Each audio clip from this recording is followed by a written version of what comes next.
humanitarian crisis in northern Ethiopia is growing worse by the day.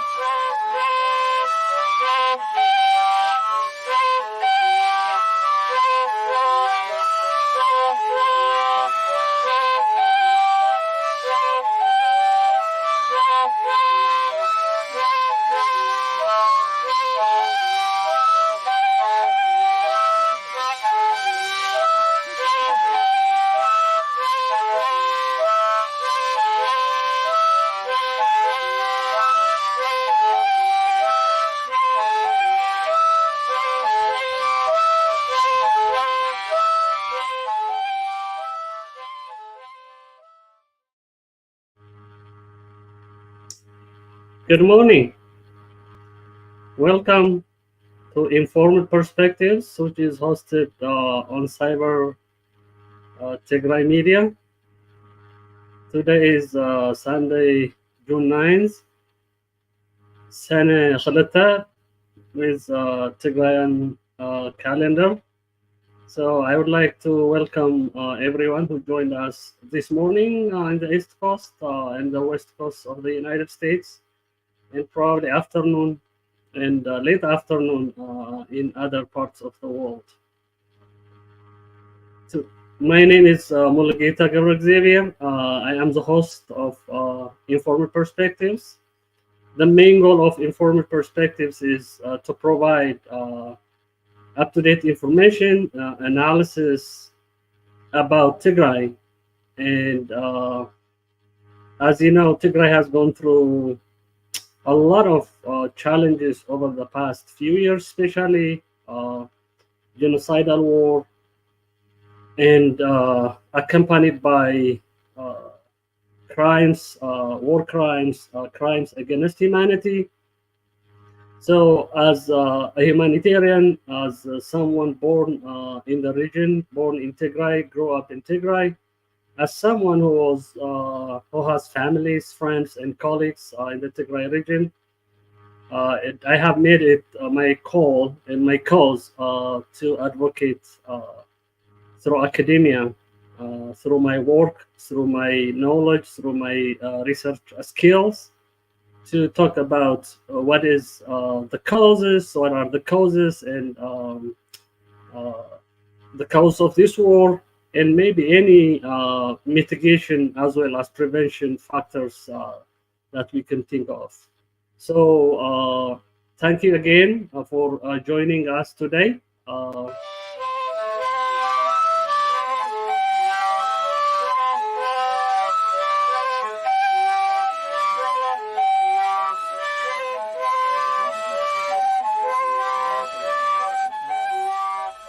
The humanitarian crisis in northern Ethiopia is growing worse by the day.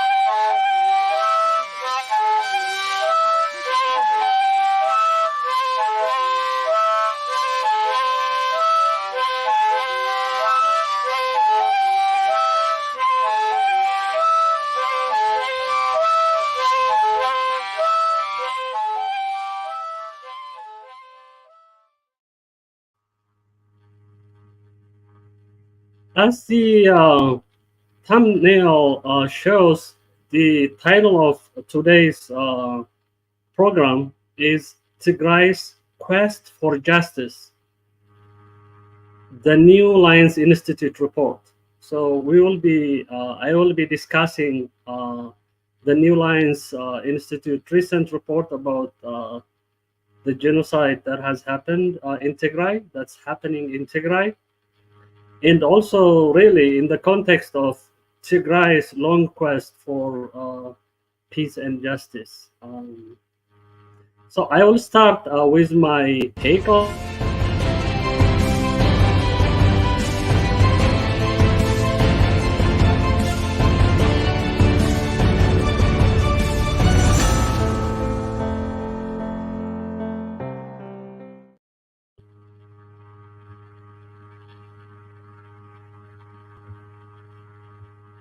So, really, where do I start? This report, I think, just came out on the 3rd of June, 2024, which I am calling really a special day for Tigray, especially in the quest for justice, or for the quest for justice for the Tigrayans, for the Tigray people. The New Lines Institute report, which is 121 pages long. I am not going to talk about the whole thing today, but I will really discuss the main points. This report is titled Genocide in Tigray, Serious Breach of International Law in the Tigray Conflict, Ethiopia, and Paths to Accountability. So in this 121 page long report, there is an executive summary, which I would like everyone really to read. It's a very important summary of the whole report. If you don't have the time, if you don't have the bandwidth to read the whole 121 pages, which I leave really to academicians, lawyers, and maybe people who are working on this arena, on these front lines.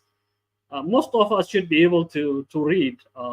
And people who may not be able to have access to the English version, I am hoping that some of our friends, some of our colleagues would be translating that executive summary into Tigrinya, Amharic, and other languages. So the top 10 points in the executive summary of the report indicate that there is a reasonable basis to believe that a genocide, crimes against humanity, and war crimes have been committed in Tigray by the Federal Ethiopian National Defense Forces, by the Amhara Regional Armed Forces and/or militia, FANO, in loyal groups, and the Eritrean Defense Forces. So this is a very important point in the executive summary. It's one of the 10 points, actually. It comes at the top. And specifically, if you go to the fourth point in the executive summary, you find that the report concludes on the evidence that's currently available. Imagine no formal investigations by going into the region, going into places where these massacres, all these crimes have happened, had not fully been materialized because of the blockade, because of what the Ethiopian government is doing to prevent that happening. But even without that, without the full access to the area, without full investigation going on, with current available information, this report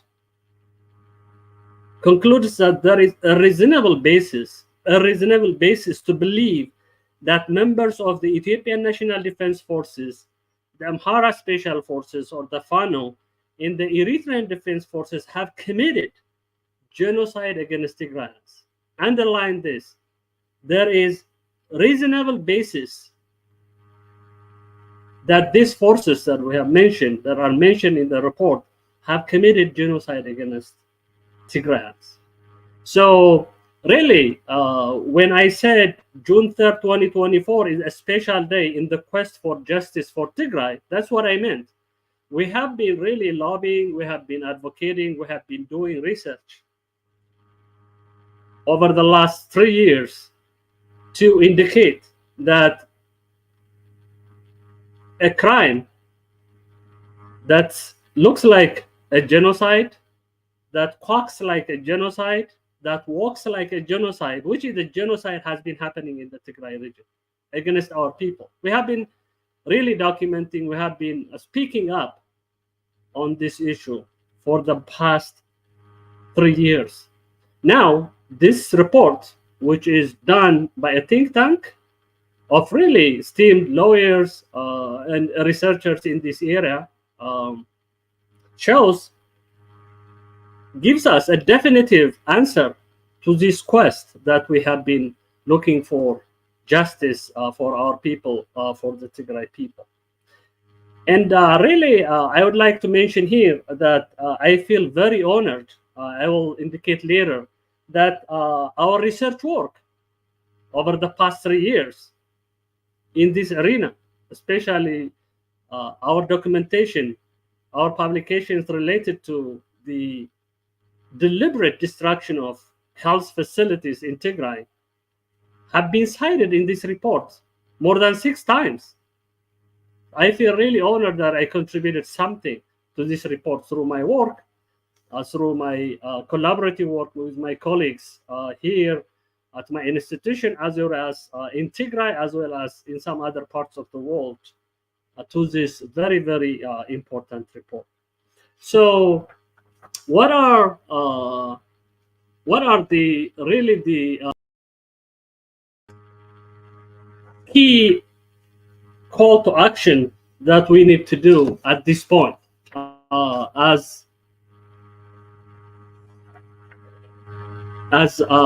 humanitarians, as Tigrayans, as people who really seize this opportunity, the opportunity that is brought in front of us by this report from the New Lines Institute.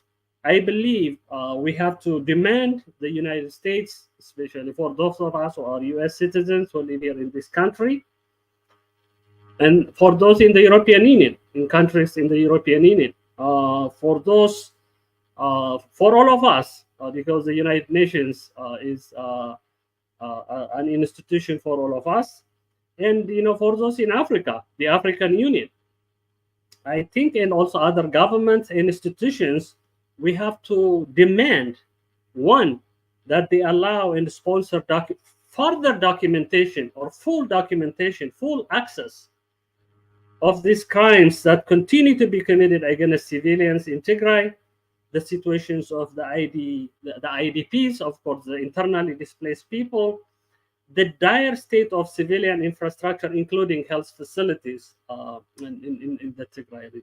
So this is number one. This is a call to action for my colleagues, friends, and friends of Tigray.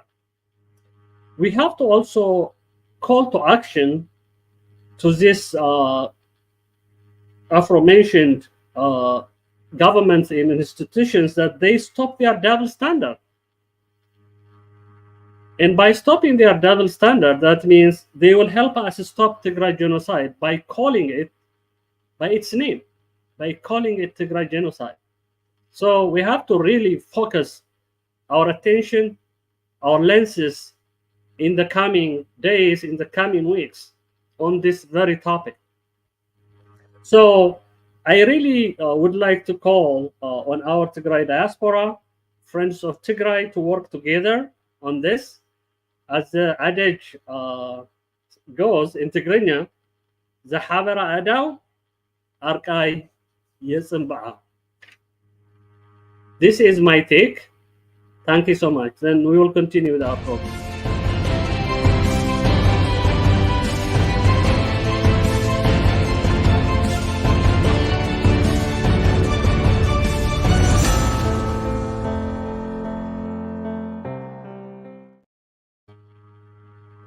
Welcome again.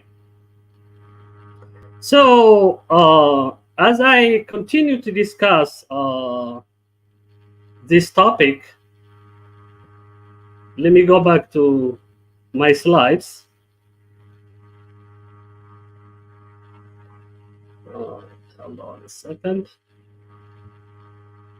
Yeah, this is what I want.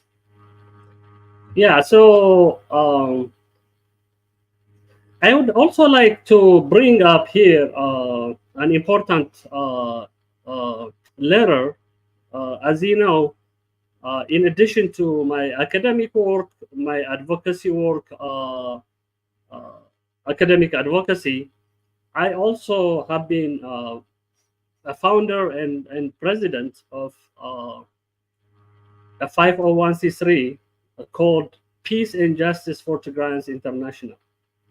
Among the other philanthropy work that I do, this is one that is focused on peace and justice.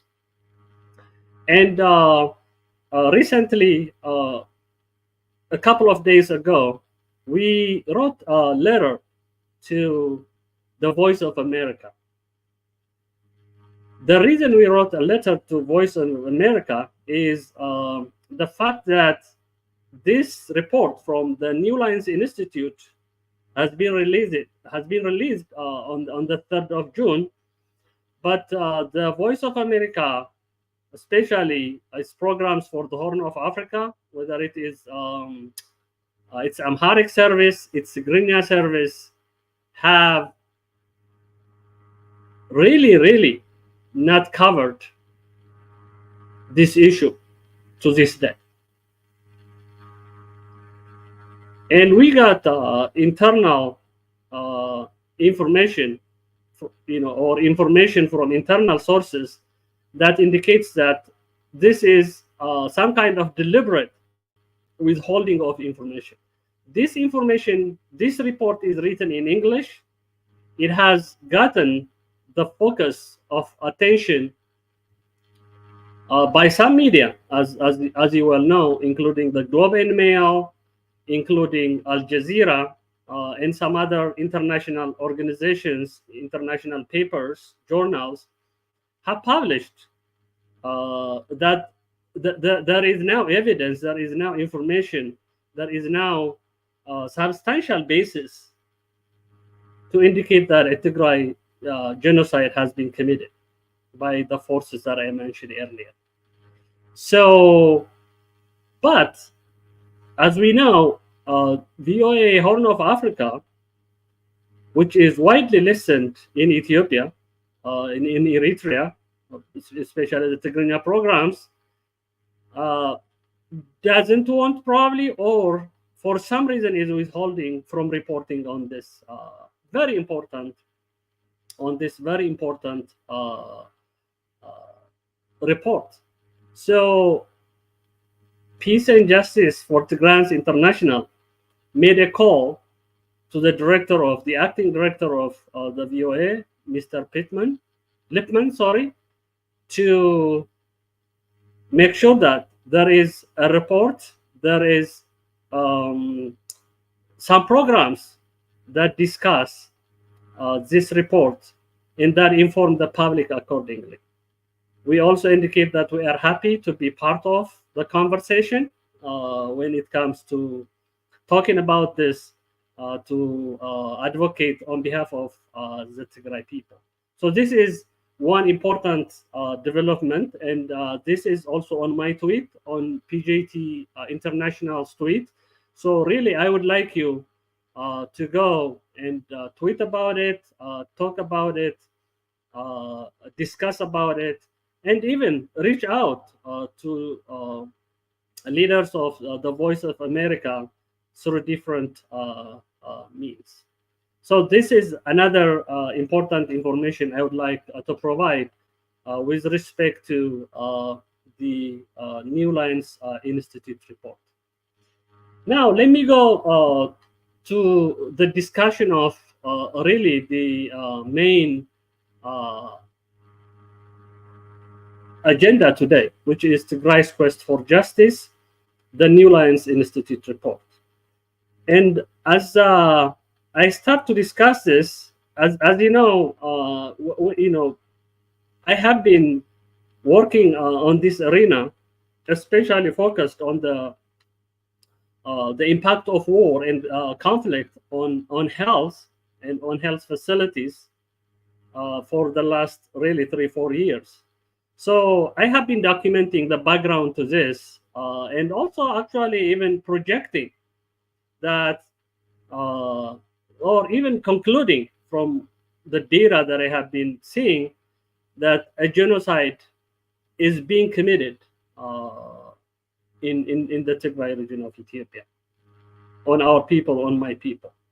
So that means I do have. I would like to start with some background to this report. So that at least for those of you who may have not heard about this, the fighting aspect of the war because the war actually began way before November 3, 2022, but the fighting part started November 3rd, 2020.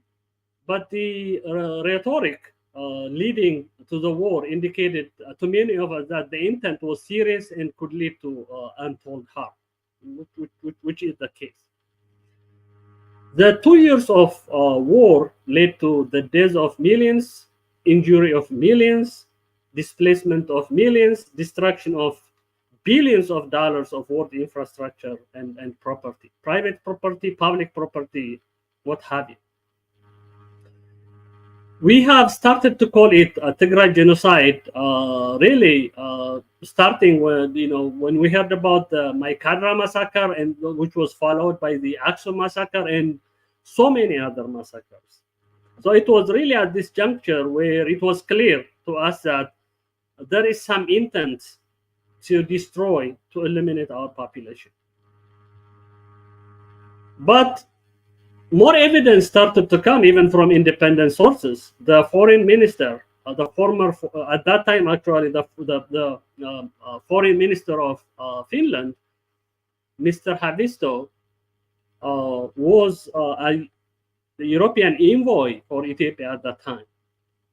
And he went to Ethiopia, met with officials, and a shocking report came in his interview. He said, Ethiopian leadership vowed to wipe out Tigrayans.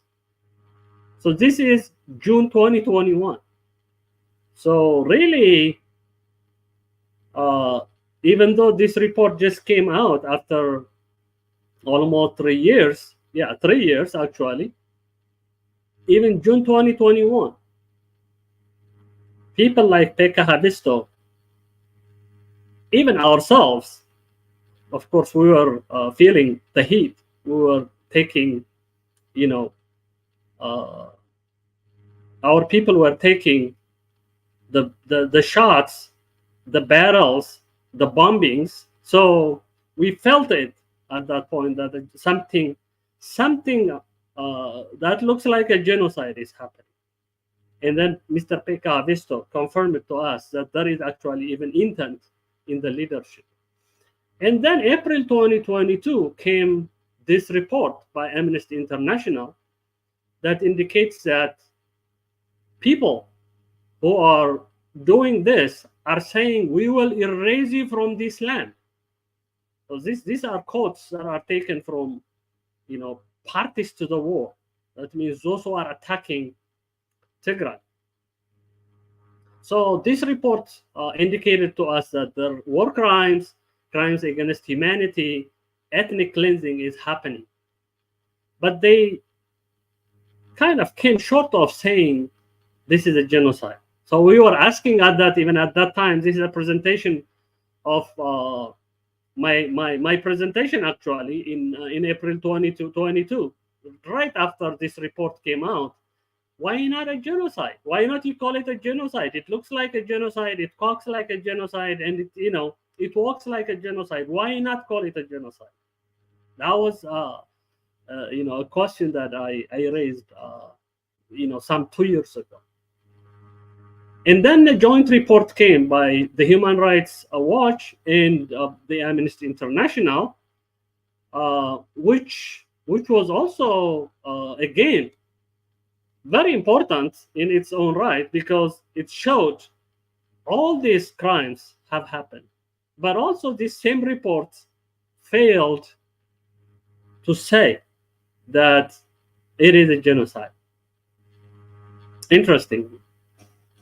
Well, report after report in some of the news coverage, the limited news coverage that has happened, indicates that Ethiopia is deliberately starving its own citizens. So weaponization of famine, food, is actually part of a genocide. So even The Economist had this in one of its publications. It was clear, the things that we have been documenting indicated that a series. So, well, we didn't sit and kept quiet. in those years or in those days, what we did is we organized, we came together, we started advocating for our people. We started reaching out to the Senate, we started reaching out to the House, Parliament, the European Union, the United Nations, and so many bodies that should respond to this as soon as possible, as immediately as possible. So at least we have seen some good response at that point from the U.S. Senate, for instance. Here, chairman of the Foreign Relations Committee of the Senate, Mr. Menendez, or Senator Menendez of New Jersey, said that a genocide is happening in Tigray. That was kind of almost the first instance of uttering of the word genocide from a big official in the United States government. So that was very important. We documented this. We really publicized this as much as possible. So this slide was actually made 2 years ago when this was said by the good senator. And more. And then the House actually considered a bill, and then friends of Tigray, both in the Senate and in the House, started to speak out. Here you see Ed Merkley, you see the Senate Foreign Relations Committee chairman, and so many senators, so many Congress members spoke against what's happening in Tigray. But still, they couldn't finalize and conclude that a genocide is happening and act on it. The sad part is there was an effort by the U.S. State Department. This was actually official at some point, where because there was a meeting where witnesses were giving their report to a special committee of the Senate, and in that report, we heard that the U.S. State Department has been actually working on a report to classify what's happening in Tigray as a genocide. But for some reason, it was withheld from being out. And this information came out when one of the senators from New Jersey, Senator Booker, asked about this in that meeting. Why are you not classifying this as a genocide? When are you going to release the report that classifies what's happening in Tigray as a genocide? The answer was, of course, as usual, not straightforward. Okay, so with this background, we can talk about now briefly what is in this New Line Institute's in this News Line Institute report. So, as I told you earlier, this is a report that has been released just recently, and more importantly, it covers really a wide range of information about substantiating this issue of why it is important to call it Tigray genocide, what the basis for calling it Tigray genocide are. So it indicates all the war crimes, the crimes against humanity, the ethnic cleansing, everything that has happened from different reports, including our publications, like I said. But more importantly, it mentions also, names of people who contributed, at a personal level, at an official capacity, and at a group level to the genocide of Tigrayans or the Tigray people. So there are several names that are mentioned, and I would really like you, for those of you who listen Amharic, you have the ET Forum recent report on this, where they detail clearly about who the parties and who the main actors of Tigray genocide are. So that is also on my tweet, as you can see it in this slide. Then the other tweet that you see also from my handle is where I talk about calling for our some countries to sponsor, based on this report, to sponsor this case at the International Criminal Court. So I would like you to go to @Prof Mulgeta, that's my Twitter handle, and find all this information that I am providing. So what is in this report? Like I said, it is titled Genocide in Tigray, serious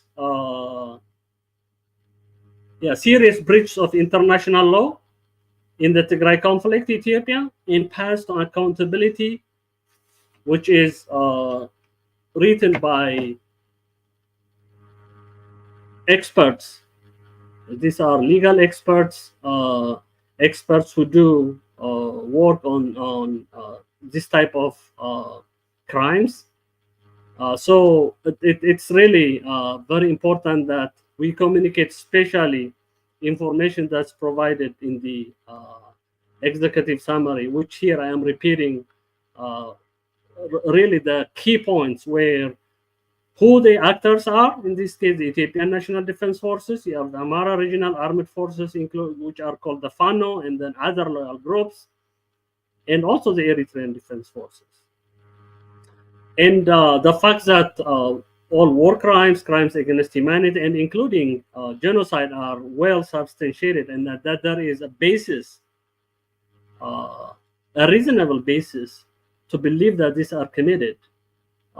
These are very critical and important information for those of us who advocate, who are really working in this quest for justice for our people or for the Tigray people. So I would like you really to focus on this. Well, so earlier I told you that we have contributed towards this, and there are some, it's not only me actually, some of my colleagues from different areas, including from Tigray and from other regions of the world. So in this report, one of the papers that is cited is this work that we published at the BNJ Global Health, which shows geographical distribution of the health crisis of war in the Tigray region of Ethiopia. So in this publication, we study each health facility, whether it is a health post, a clinic, a primary hospital, a general hospital, a special hospital, or referral hospital. We document each one of them. That means it's really a census, and we determine, based on the WHO criteria, whether these facilities are functional or not. Kind of almost the pre and post-war status of these health facilities. And we indicate at the end, or we conclude, that everything that has happened to these health facilities, which more than 80% are destroyed, and only 3.6% were functional at that time, is deliberate. It's a deliberate attack of these health facilities. And that means a deliberate attack of health facilities is actually a war crime. So we kind of almost gave the data, the facts to this report for them to conclude what they have concluded. Another work is similar work that came out in BNJ Global Health.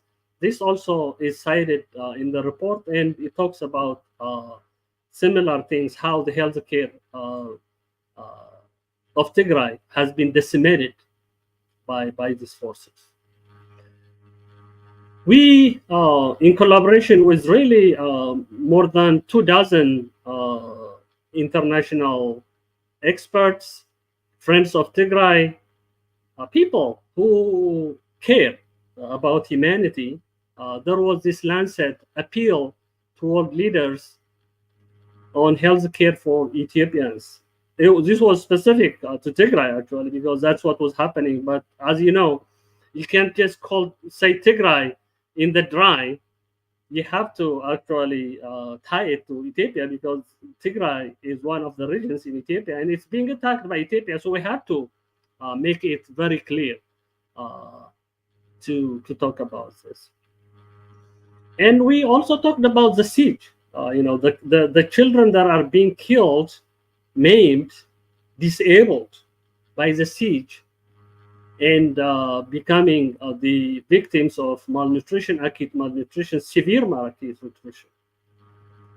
This was also work that I did with Professor Ford Mugeta of IDER, and this contributes to this report. So really, our work, like I said, it's important to recognize that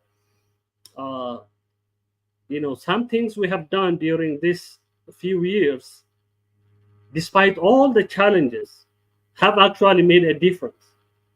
I am so honored. I feel really happy that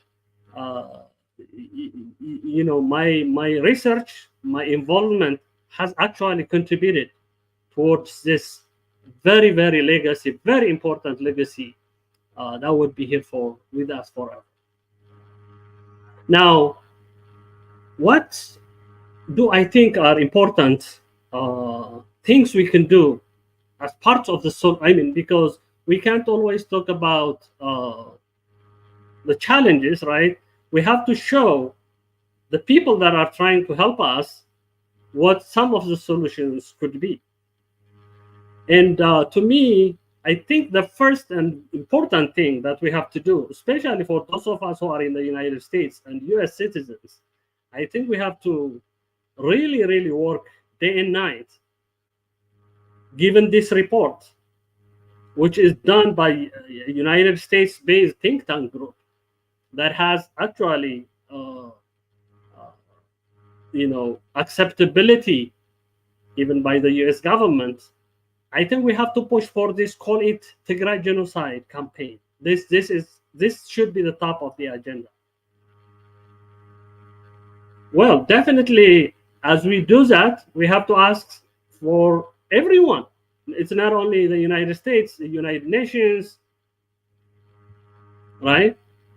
The United Nations, the European Union, especially the African Union, which is actually really working against even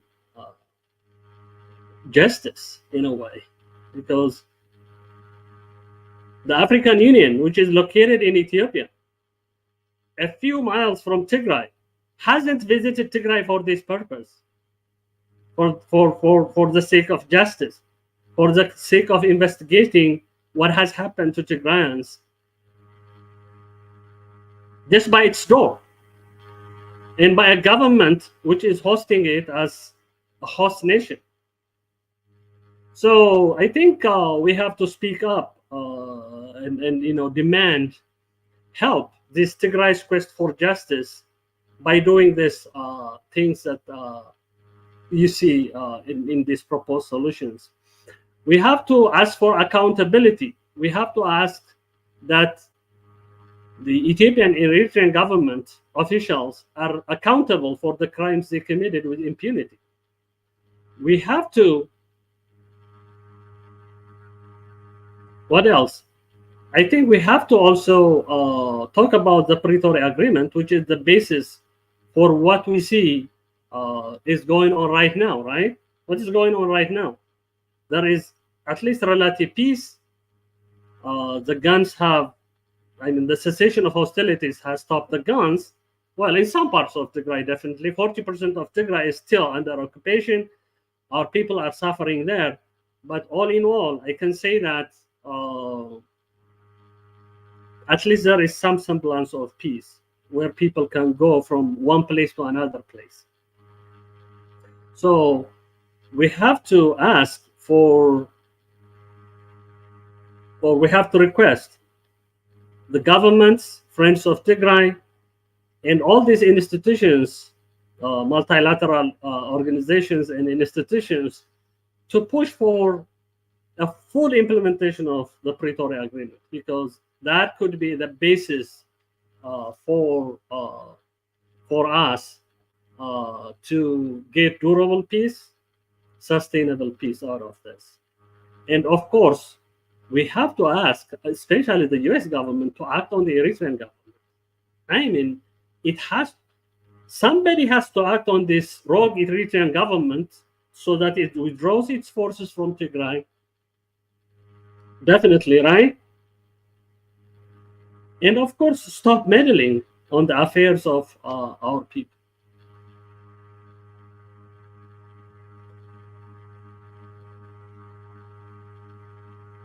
So really, I don't want to just give you these bullet points without some scientific or research basis to it. So in 2022, I organized a symposium in my university where different experts who wrote books, who do a lot of research on this topic, participated. From Hopkins, people who work on wars in Syria, Yemen, Ukraine, what have you. So after we concluded that, we wrote a report or an op-ed, and that was really critically a recommendation on prevention and mitigation of war, especially when it comes to the crisis that could happen to healthcare. So as you can see in this title, it's a Lancet article, a Discovery Science journal. War prevention and mitigation are public health imperatives of our time. So we call upon different institutions really to work on this based on the scientific arguments we give in this publication. So even for people who want to see, what are the key scientific ways to argue about preventing and mitigating war impact of conflict, I think you can read some of our publications, which I usually post on my website. You can go to my personal website, or you can find it also on my Twitter or LinkedIn accounts. The last point I would like to make is, a point that was also stated earlier, this double standard. I think this double standard has to stop, really. And, if we don't say it, who else could say it for us? So I really would like to call upon everyone to tweet #stop double standard. You can screenshot this. At some point, our brother, who is the director of WHO, Dr. Tedros, has actually talked about this, where he says the focus on Ukraine shows bias against Black lives. He was talking about us. About Tigray. So I spoke on this actually also at my talk at Hopkins, where I talked about how not only governments, but also even universities that we work on, universities where we are really contributing a lot to, have not really made the same call as they did when the war on Ukraine started. Well, it was not only on Tigray. I think these similar things have actually happened even in other conflicts, including Yemen, whether it's Lebanon, whether it is Syria, Palestine, of course, right now. So if you see the response of the international community, except for a few, very few, I think this double standard can be, we can use that, that is really clear double standard. As you can see, this is my slide actually from my presentation 2 years ago when I was awarded the peace, the American Public Health Association award for peace. They call it the Seidel-Levy Peace Award. One of the things I talked about this also, no to double standard. This is a slide from them. As you can see, I am using the American Public Health Association section connection, which talks about the root cause of you can see that the root cause of all that's wrong with this world is actually double standard. And it is also clear that when we lose our fears, that they lose their power. This is important. Why do I speak up in every opportunity that I get? Because if I am fearful, if we are afraid, we are giving our power to somebody else. Some people tell me, stop speaking up. Well, I am not going to stop, right? Because I don't want to lose my power. So I really call upon everyone to do that. Azab, who is one of our listeners, is talking about definitely this African solutions for African problems that has been championed by the AU, by some people.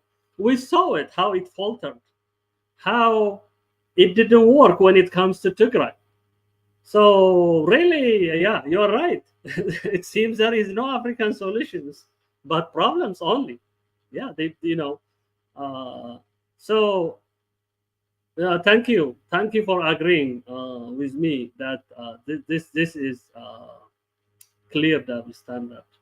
I think I have seen some other comments alluding to this also by Janet Johannes. So I think, yeah, at the end, what I want to say is this double standard is harming us, and we have to fight. We have to, fight it. Unless we fight it, who else? Who else would fight for us? So that's important. Now, as I conclude, let me see if this thing could play for me. There are some things that I have still to learn from this, but so this is something that let me see.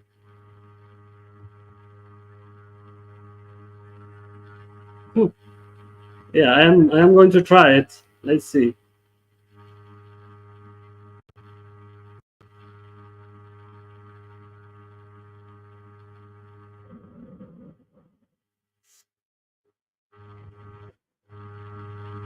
Yeah, well, it doesn't look like it is going to work, but that's fine.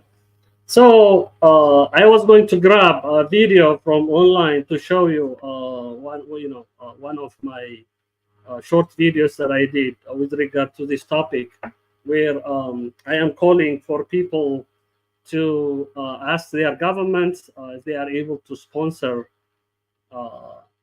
based on this New Lines Institute report, that they sponsor us at the International Criminal Court. If there are lawyers from whether they are from Tigray or from other parts of the world who are willing and capable to represent the people of Tigray in their quest for justice. Remember, we are not even asking for anything else, just something as simple as justice, right? We are asking for justice. The people of Tigray are asking for justice. If there is anyone, any taker to help on this, you have all the facts, you have all the information you need, you have all the legal factual basis that you need to represent the people of Tigray at the International Criminal Court. So we call upon you to help us help the Tigray people. With this, I am going to close my show today. I would like to thank everyone who joined us for in their Sunday morning or Sunday afternoon. It's always a family time, but you chose to join me and listen to what I had to say. I will come back next week with a guest, actually, who has worked on this area to discuss more in detail about this document or this report. That's why today I only focused on the key messages that you need to hear. Please share this video to your friends, your colleagues. The reason we are doing it in English is so that we reach out to more people with the information and with these facts. With that, I would like to wish you the best Sunday. Have blessings and enjoy the rest of your day. Thank you so much.